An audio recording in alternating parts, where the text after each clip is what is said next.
it's important, Joy, to sort of look at the story, sort of try and get into the mind of the one person who's sitting out, was expected to be such a big asset, used to be part of this lethal duo called Kulcha or Chaku, whichever way you look at it.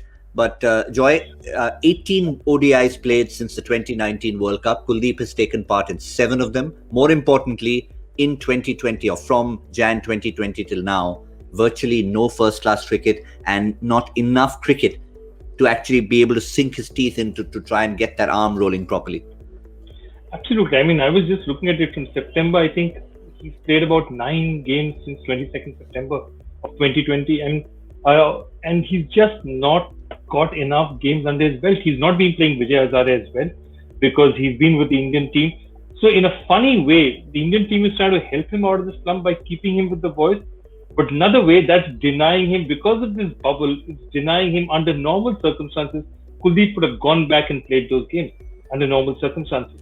But because of this bubble, what's happening is that it's very difficult to release players to go and play domestic cricket while international cricket is on, because they can't walk back into that bubble. So in effect, what's happening is, when I'm picking you and saying, you know what, I want you to be a part of my India plans and therefore you're with us, it also means that while you're not getting matches, your friends are getting match practice playing list A cricket, Vijay Hazare, they're playing Mushtaq Ali. You don't have that opportunity. And so it cuts both ways. And I really feel for him, because as Michael will tell you, there is nothing to replace match practice, and there's nothing to replace getting wickets in matches. You know, just going out there, rolling your arm, getting a couple of wickets. It may be one-day cricket, it may be list A cricket, but he will just, that satisfaction, that bowling in those conditions would have given him a huge confidence boost, and that's just not happened for him. Interestingly, listening to all the buzz around Kuldeep Yadav, there's been a suggestion almost. We talk about bowlers bowling in tandem, be it spinners or quick bowlers. There's also been a suggestion of a wicket-keeper bowler combination, and certainly MS Dhoni's played a part in almost encouraging his spinners and being part of that spin bowling, the entire wicket-taking culture, if I may use that word, Michael. Is it fair to say that with Dhoni's departure, they're almost missing him?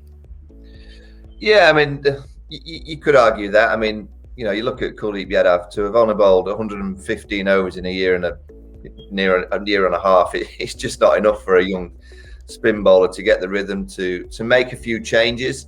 Clearly, when MS Dhoni was behind the stumps, he had a captain and a think tank that could help him out. But I think more so it was the fact that Kuldeep Yadav had not been seen by many of these teams. So he probably surprised many of these teams. And having MS Dhoni behind the stumps probably intimidated the batsman anyway, because it's MS Dhoni only a yard and a half away from where you're striking the ball. But I think it was more the fact that Kuldeep Yadav was a new player on the scene. He's a young leg spinner, and it always takes a bit of time for batters to get used to the deliveries. What's he got? What's his googly looking like? How many googlies has he got? What variations? And for me, looking at him, I don't think he's got better. And he's probably just stayed at the same level. Now, in international cricket, IPL cricket, if you're not bringing something different to your game, particularly as a young leg spinner, a change in pace, a new subtle variation change in terms of an angle change, come round the wicket. I don't see that a lot from Kuldeep Yadav. You know, I think he's been found out a bit. You know, I think his paces have stayed the same paces of what he started with. It's very, very slow. It looks to me like he's got a slow leg spinner and a slow googly. Now, these players these days have got all the technology to watch that delivery over and over again, not just out in the middle, but they'll just watch front-on replays on the video screen before they bat, so they can see absolutely everything in the cues that Kuldeep Yadav delivers before he bowls that ball.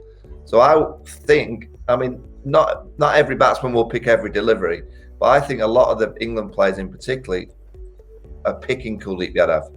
And that makes it so much easier to strike. If you're trying to strike the ball into the stands, you generally need to know which way it's spinning, because then you can just hit it off a yard and a half length difference. You just go with the way that the ball's turning. Even if it's a googly right hand, you just go over the offside. And I think that's what's happened. I think Kuldeep Yadav has been found out a bit. I don't think he's brought something new to his game. Now is his challenge is, can he go away into the IPL and bring something just slightly different? I mean, they all say, can he bowl it a bit quicker?